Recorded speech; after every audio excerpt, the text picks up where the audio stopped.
भाग्य का लिखा कभी नहीं मिटता। हर किसी के मनुष्य का भाग्य भगवान के साथ रिश्ता हो। ये तो केवल वही जाने क्यों कि वह भाग्य की दरिद्रता, गरीब की परेशानी रहती है और किसी के भाग्य में ऐश और आराम रहता है। जैसा इंसान का भाग्य होता है वैसा ही उसका भाग्य भी जीवन रहता है। भाग्य कभी कभी बदलता है। आइए इस कहानी में जानते हैं। एक समय की बात है, देवभूमि नामक गांव में एक ज्ञानी पंडित रहता था। फिर एक दिन वह सोचता है कि अपने बचपन के मित्र से मिलकर आए। वह फिर अगले ही दिन आए और अपने मित्र से मिलने उसके गांव में जाने लगता है। उसका वह दोस्त बचपन से ही एक पैर से अपाहिज और जुबान से गूंगा था। उस पंडित के गांव में उसके दोस्त का घर लगभग काफ़ी ही दूर था। वहाँ जाने के लिए बीच बीच में कई छोटे छोटे गांव में भी पड़ते हैं और पंडित रास्ते से अपनी खुशी में ही चल रहा था, क्योंकि वह बड़े दिनों के बाद अपने दोस्त से मिलने जा रहा था। चलते चलते उसकी मुलाकात एक व्यक्ति से होती है। तो वह व्यक्ति पंडित के साथ सफ़र में चलने लगता है। उस आदमी को देखकर पंडित सोचने लगता है, चलो अच्छा हुआ, रास्ता आसानी से कट जाएगा। और पंडित खुशी से व्यक्ति को उसका नाम पूछता है। तो उस व्यक्ति ने अपना नाम धर्मराज बताया। पंडित को यह नाम कुछ अजीब से लगा, लेकिन उन्होंने अपने नाम को विषय पर कोई उचित समझा नहीं। धीरे धीरे दोनों साथ चल रहे थे। तभी रास्ते में एक छोटा सा गांव आता है। गांव में उसका प्रवेश द्वार से आता है और धर्मराज ने पंडित जी से कहता, आप आगे चलो, मुझे। द्वार आते ही धर्मराज पंडित जी से कहता है, मुझे इस गांव में कुछ नहीं पता है, मैं एक कार्य अवश्य है, मैं कार्य को समाप्त कर आता हूँ। तो पंडित कहता है, ठीक है।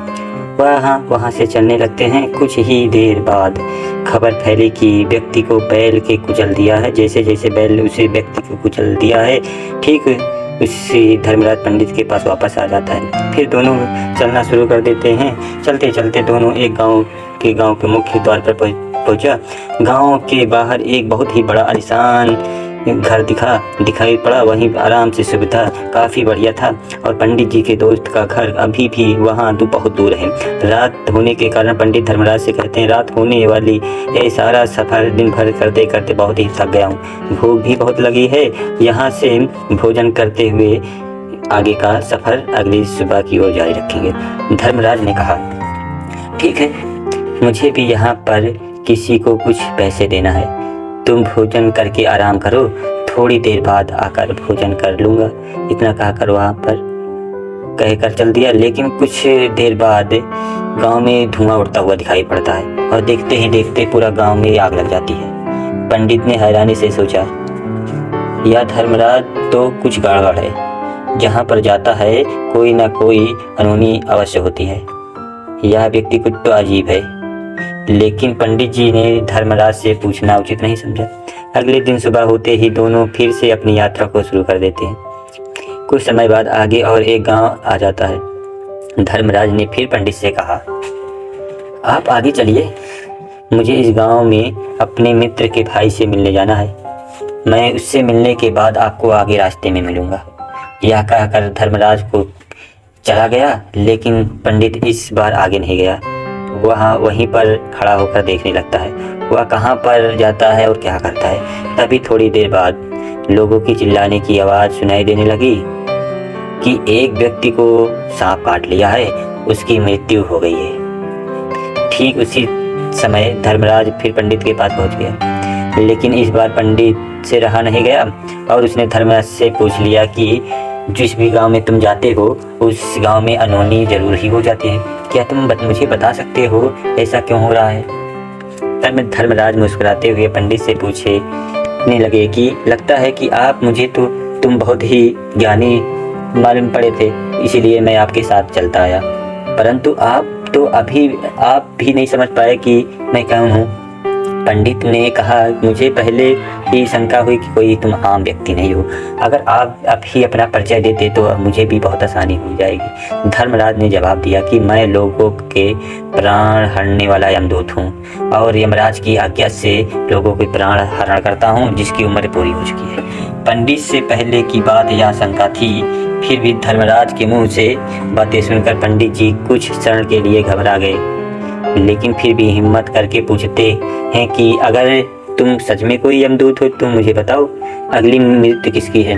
धर्मराज ने बड़ी सरलता से जवाब दिया, अगली मृत्यु जिसकी मृत्यु है, जिससे तुम मिलने जा रहे हो, तुम ही उसका मृत्यु का कारण बनोगे। यह बात सुनकर पंडित ने समझ गया, अगर सच में यह अमराज का भेजा हुआ दूत, उसकी बात भी सच होगी, उसके कारण मेरे बचपन के सबसे अच्छे मित्र की मृत्यु हो जाएगी, तो अच्छा ही होगा कि मैं उससे मिलने की बजाय वापस चले जाऊं। कम से कम मैं अपने मित्र का मृत्यु का कारण तो नहीं बनूंगा। धर्मराज ने मुस्कुराते हुए कहा, तुम जो सोच रहे हो वह सब मुझे पता है, मगर तुम्हारे अपने मित्र से मिलने से नियति नहीं बदल जाएगी। तुम्हारे मित्र की मृत्यु तो निश्चित है और वह आगे ही कुछ पलों में ही घटित होने वाली है। महाकाल के मुंह से ऐसी बातें सुनकर पंडित को झटका लगा, क्योंकि महाकाल ने पंडित ने मन की बातें पढ़ ली थी, जो कि एक समान व्यक्ति के लिए संभव नहीं है। अब पंडित को विश्वास हो गया कि धर्मराज सचमुच यमदूत ही है। जब पंडित को यह पूर्ण विश्वास हो गया कि धर्मराज सच में यमदूत है, तो वह घबरा गया। अपने मित्र की मृत्यु का कारण नहीं बनना चाहता था, इसीलिए वहां पर पलटकर अपने गांव की तरफ वापस जाने लगा। लेकिन जैसे ही पंडित वापस जाने के लिए मुड़ा, उसने देखा कि उसका मित्र तेजी से उसकी तरफ चला रहा है, जो कि पंडित को देखकर अत्यंत प्रसन्न दिखाई पड़ रहा था।